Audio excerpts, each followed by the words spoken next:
I knew the room had turned against me the second Amanda Reynolds laughed. Not a polite corporate chuckle, but that sharp, dismissive sound executives make when they want everyone to know you're no longer relevant. We were in the middle of our quarterly leadership review, and I'd just flagged that we were behind on 3 critical risk assessments and hadn't updated our compliance matrix since the restructuring 6 months ago. Amanda, our newly hired VP of Operations, leaned back in her chair like she'd just solved world hunger. Then came that laugh. "Rick's too focused on paperwork," she announced to the entire Zoom grid. "We need velocity, not archaeology." Archaeology. I'm Rick Caldwell, 49 years old, and I've spent 22 years keeping financial firms out of regulatory hell. Started as a junior analyst right after college, worked my way up through compliance, risk assessment, and crisis management. I've seen 3 market crashes, 2 major regulatory overhauls, and more corporate restructurings than I care to count. But apparently, that made me a fossil. Here's the thing about corporate politics. You can feel the shift before anyone says a word.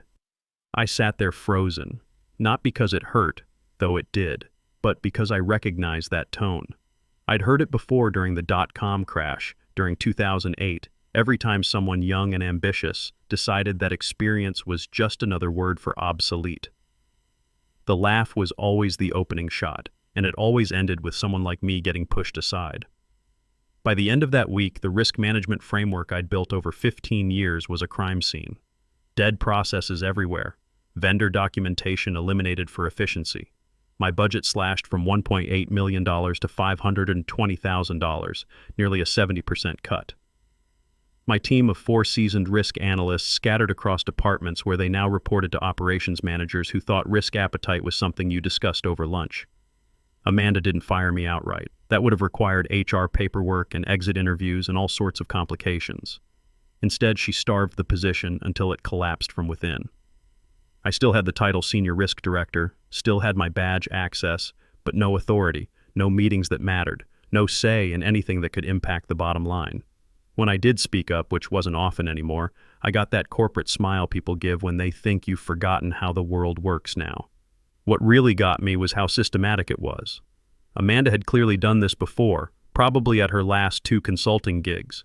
She had a playbook for marginalizing people like me, older employees with institutional knowledge who might push back on her transformation initiatives.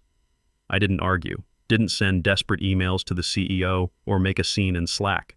My wife Patricia asked me why I wasn't fighting back, and I told her the same thing I'd learned watching other corporate purges. When someone's decided you're the problem, defending yourself just proves their point. What I did instead was document everything. Every bypassed control, every deleted policy, every risk assessment that got fast-tracked without proper review. I made copies of copies, printed the metadata, stored encrypted files on a thumb drive that never left my locked desk drawer, every email that showed Amanda's team cutting corners, every memo that eliminated mandatory procedures, every client file that got approved without the standard background checks. Because here's what I learned after 22 years in corporate America. Being underestimated gives you all the time in the world to prepare for the day they realize their mistake. And in financial services, that day always comes. The regulators don't care about your velocity initiatives when the audit letters start arriving. Amanda's version of modern operations was basically a confidence game wrapped in MBA buzzwords. She launched something called Velocity Operations, her signature program designed to eliminate friction and reduce bureaucratic drag. Translation: gut the review process and hope nobody asks questions before her next promotion. Her favorite move was cutting mandatory approval steps and calling it streamlining. She turned quarterly risk assessments into optional check-ins, dropped vendor certifications from annual to as needed, eliminated the requirement for dual approval on client onboarding.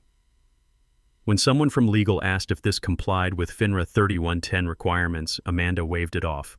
Regulations are guidelines, not handcuffs. We need to think bigger. I bit my tongue and kept documenting every memo, every stripped procedure, every Slack thread where I flagged a potential violation and got a thumbs-up emoji in response. I named the folder Regulatory Insurance because I had a feeling someone was going to need comprehensive coverage eventually. The first sign of real trouble came 2 months into Amanda's restructuring. She approved 3 new institutional clients in a single week without the standard enhanced due diligence reviews. These weren't small accounts. We're talking pension funds and retirement systems with hundreds of millions in assets.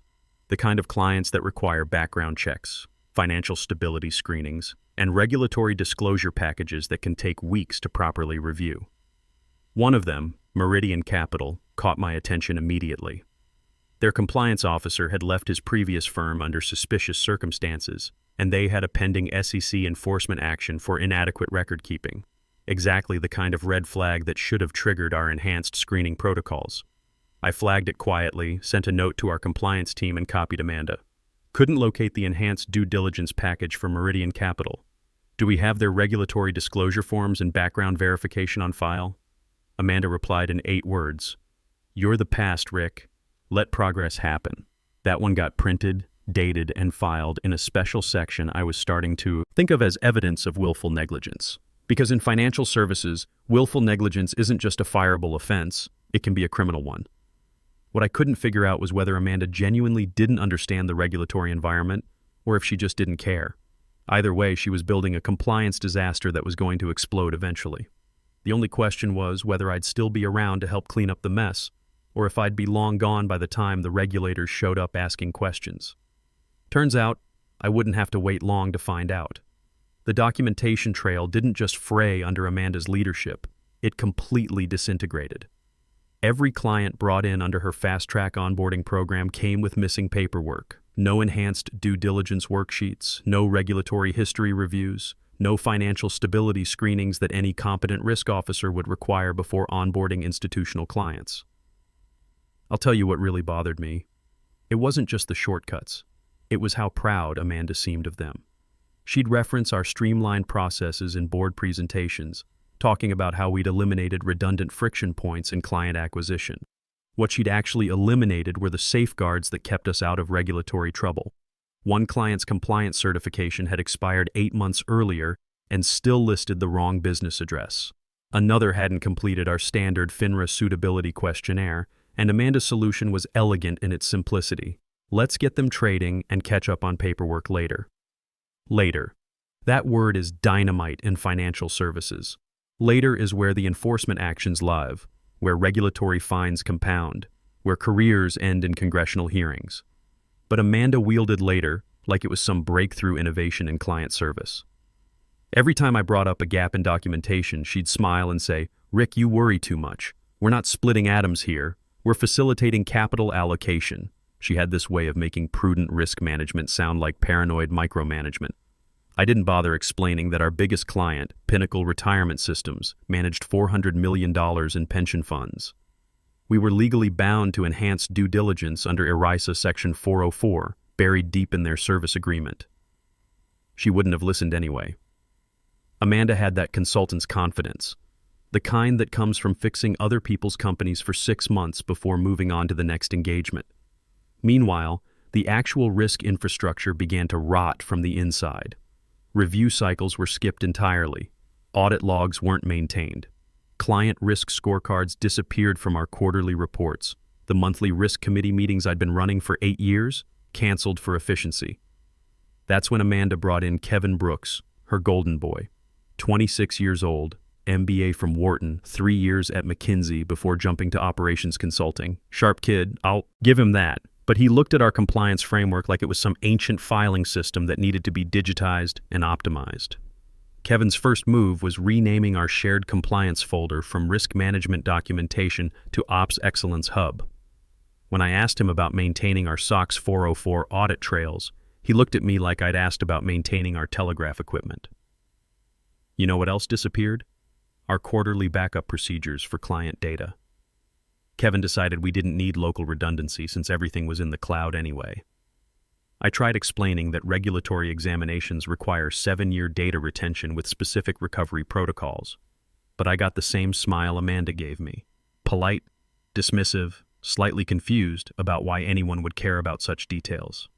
So I started building my own parallel documentation system, not in the cloud, not on shared drives, but in a locked filing cabinet that only I had access to. Air-gapped backup drives, encrypted USB storage, printed copies of every critical document with proper version control. Every time Amanda approved a client without enhanced screening, I saved the original application and documented what procedures had been bypassed. Every time Kevin forwarded me a policy marked final, I compared it against the previous version and archived both. Every email thread where I flagged a regulatory concern and got brushed off went straight into my evidence file. People think risk management is just boring paperwork, but they don't understand what it really is. It's forensic accounting with a regulatory framework. You collect evidence, build timelines, and prepare for the day someone in a government office asks you to explain how your firm operates. And here's the thing about financial services. That day always comes. The markets are cyclical, regulations are constant, and auditors have long memories.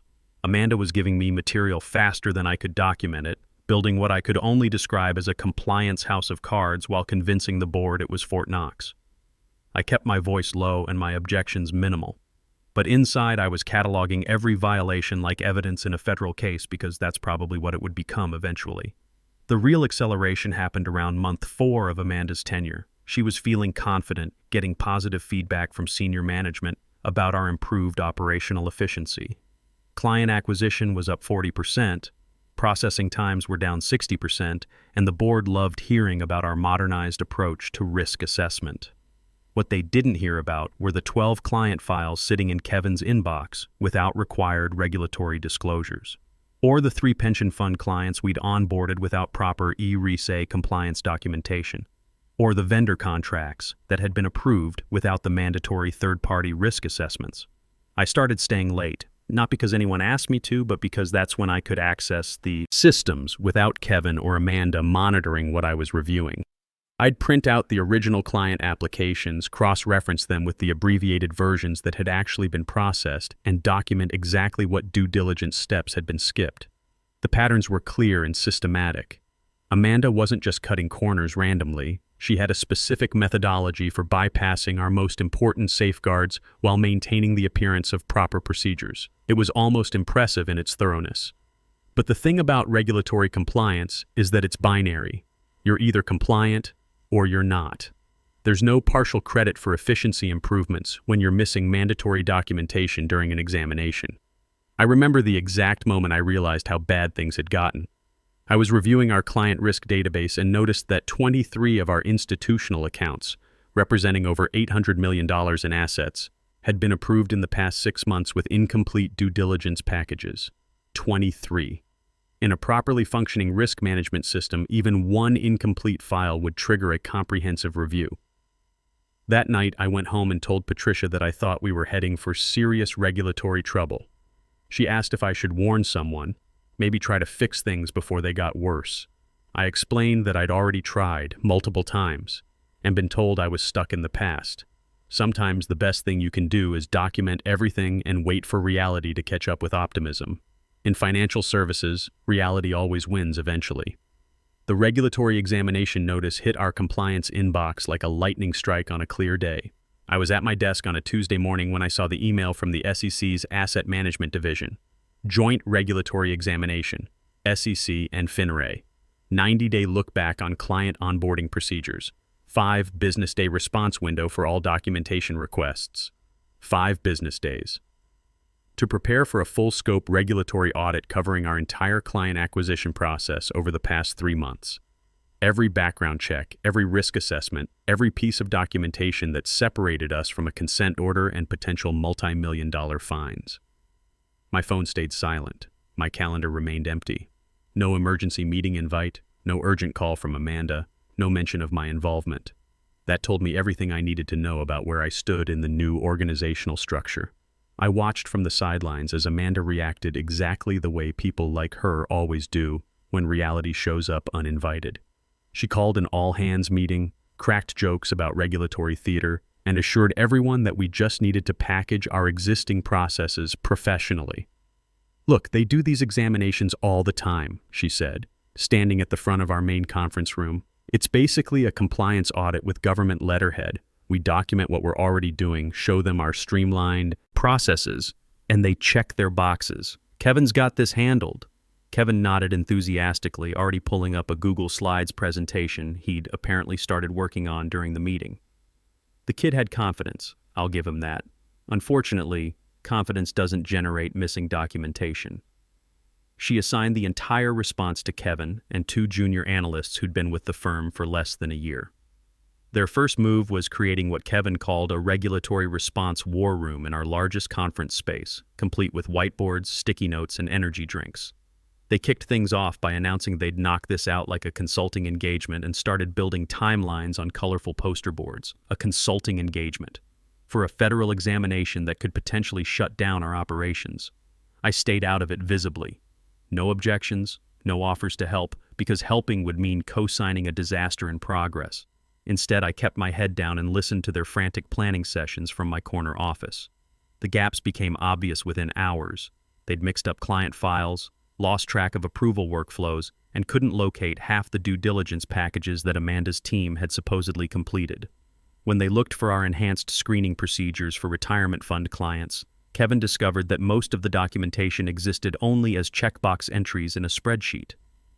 "Where are the actual ERISA compliance forms?" I heard him ask during one of their sessions. "I think those got simplified during the process optimization," someone replied. Simplified. That's what they were calling the systematic elimination of mandatory regulatory procedures. By day 3, panic was setting in. I could hear it in their voices as they worked late into the evening, trying to reconstruct 6 months of missing compliance documentation. Kevin had dark circles under his eyes and was surviving on coffee and determination. Amanda set up what she called a regulatory excellence workspace in our main conference room, complete with motivational posters and a countdown clock. She even brought in catered lunch and posed for photos with the team, everyone smiling like they were launching a product instead of trying to avoid federal sanctions. I walked past that room once and heard Kevin say, "We can probably just use a template from the previous audit and update the dates. They're not going to compare every signature. Wrong. Dead wrong." This wasn't some routine compliance review. According to the letter, the examination had been triggered by a whistleblower complaint about our client screening practices.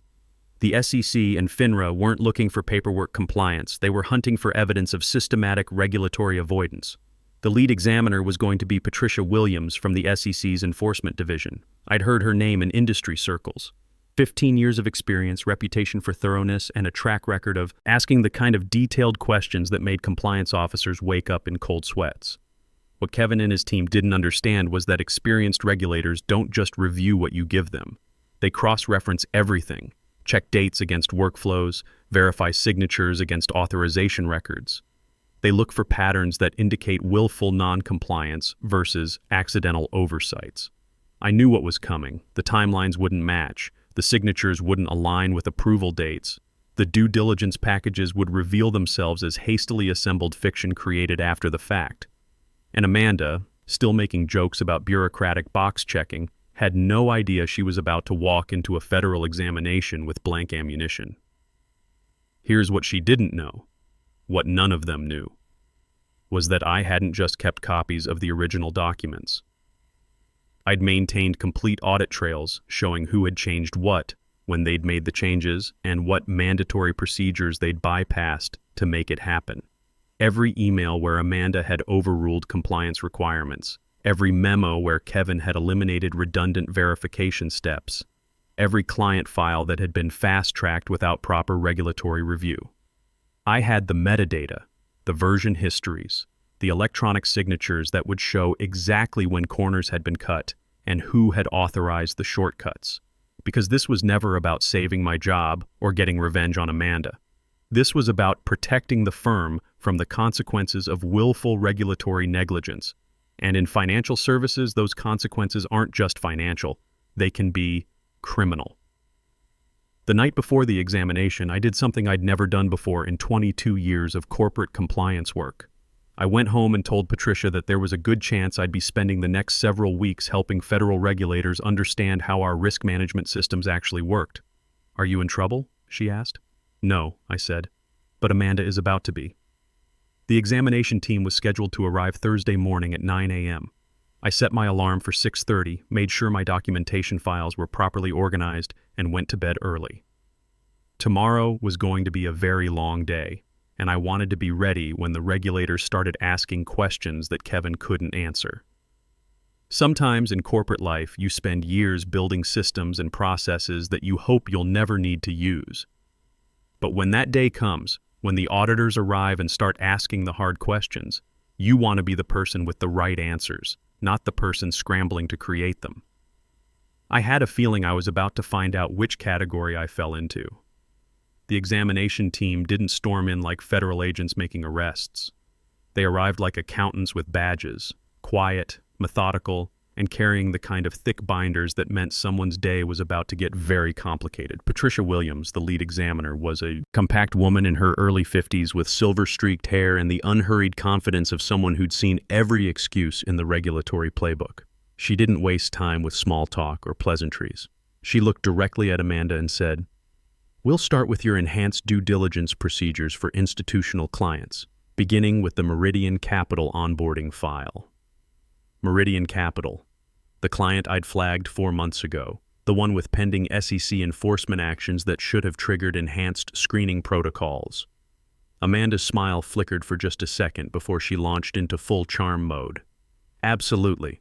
We're excited to walk you through our streamlined client acquisition framework. We've achieved remarkable efficiency in our onboarding processes while maintaining full regulatory compliance."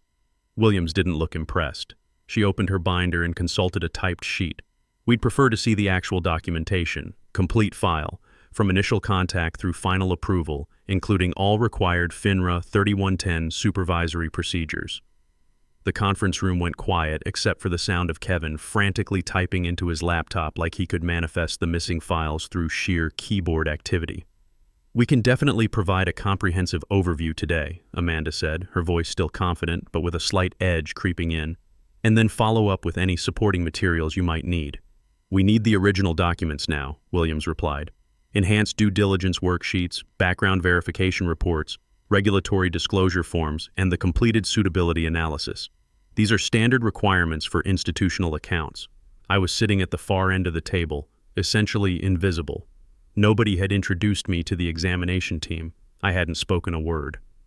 But I noticed Williams glance in my direction when Amanda stumbled over a question about ERISA compliance procedures, like she'd already reviewed our organizational charts and knew who used to handle risk management. Kevin passed out folders that were too thin and too new. The covers were printed on glossy paper that still had that fresh from the printer smell. Williams and her team flipped through the contents with the practiced efficiency of people who'd done this hundreds of times before. "Who prepared this client risk assessment?" Williams asked, tapping a section labeled Institutional Suitability Analysis. Kevin raised his hand like he was back in business school. "That was me, based on information from Amanda and our updated procedural framework." "Which specific procedures did you follow?" Kevin hesitated, glancing at Amanda. "We used our streamlined approach, focusing on the essential compliance elements while eliminating redundant steps." Silence. Williams made notes in her binder. No questions, no encouragement, just the sound of a federal examiner documenting what would likely become evidence in an enforcement proceeding. Amanda tried to redirect. "Of course, if there are any clarifications needed, we're happy to provide additional context in our follow-up materials." "Let's proceed to the Pinnacle Retirement Onboarding File," Williams said without looking up. "This involves ERISA-governed pension assets, so we'll need to see your fiduciary compliance procedures and the mandatory enhanced screening documentation." The temperature in the room seemed to drop. ERISA compliance. The procedures Amanda had eliminated as unnecessarily complex during her operational restructuring. I watched Amanda's face cycle through confusion, recognition, and barely controlled panic. She turned to Kevin, who looked like someone had just asked him to perform cardiac surgery with a butter knife. "We've modernized those procedures recently," Amanda said, her voice losing some of its earlier confidence. "Simplified the documentation requirements for greater operational efficiency." Williams finally looked up from her notes. "Ma'am, these aren't optional procedures. ERISA Section 404 requires specific fiduciary safeguards for pension fund assets. Who designed your current compliance framework?" Silence. I sipped my coffee and said nothing, watching Amanda realize that her streamlined processes had eliminated federally mandated protections for retirement assets. "The framework predates our current operational structure," Amanda said, "but the compliance objectives have remained consistent with regulatory requirements." "We're not interested in objectives," Williams said. "We need documentation showing exactly how you verify ERISA compliance for pension fund clients, original procedures, approval workflows, and supervisory review records for the past 6 months. Kevin was frantically scrolling through files on his laptop. Amanda kept glancing toward the door like she was considering making a run for it. The other examination team members were taking notes and making periodic comments to each other in voices too low to hear. That's when Williams said the words that changed everything. "Mr. Caldwell." The room went completely still. Every head turned toward me like I'd just been called as a surprise witness in a murder trial. "You handled risk management and regulatory compliance prior to the operational restructuring, correct?" Amanda jumped in before I could respond. Actually, Rick's role was more administrative support. He's no longer involved in current operations or client procedures. Williams held up a hand, her eyes never leaving mine. "Mr. Caldwell, according to our records, you were the primary author of the ERISA compliance procedures from 2019 through earlier this year. That includes the enhanced screening protocols for the Pinnacle retirement account." I stood up slowly, walked to the end of the table, and set down my coffee cup. "Would it be helpful if I provided the complete regulatory compliance documentation? Original procedures, revision history, and all client files with proper due diligence records through last month?" Williams nodded once. "That would be very helpful, Mr. Caldwell." I walked to my office, unlocked my filing cabinet, and retrieved the comprehensive folder I'd been maintaining for 8 months. Every bypassed procedure, every eliminated safeguard, every client file that should have triggered enhanced review but didn't.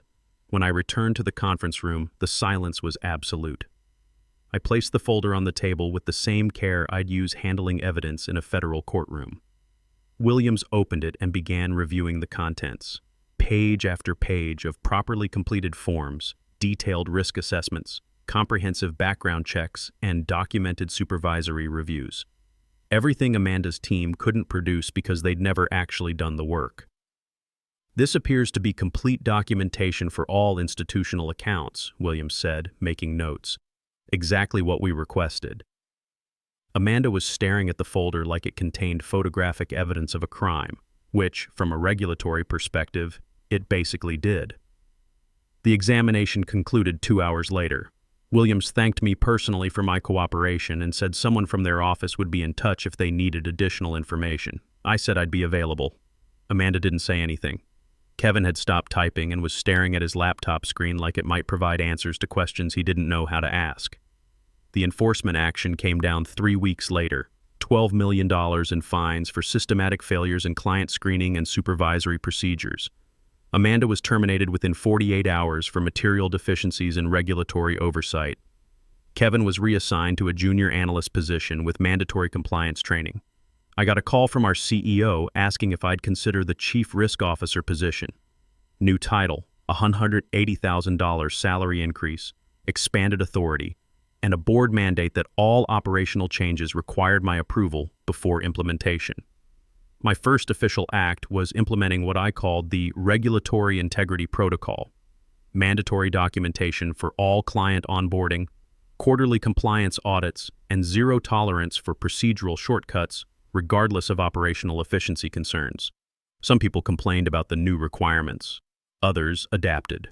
But the smart ones started listening more carefully when I talked about regulatory obligations and the cost of non-compliance. I still keep that filing cabinet locked, not out of paranoia but out of principle.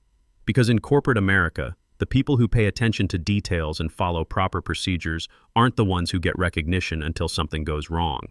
But when the regulators come knocking and start asking hard questions, you want to be the person with complete documentation and clean procedures, not the person trying to explain why efficiency was more important than compliance. And sometimes, just sometimes, quiet competence gets the recognition it deserves.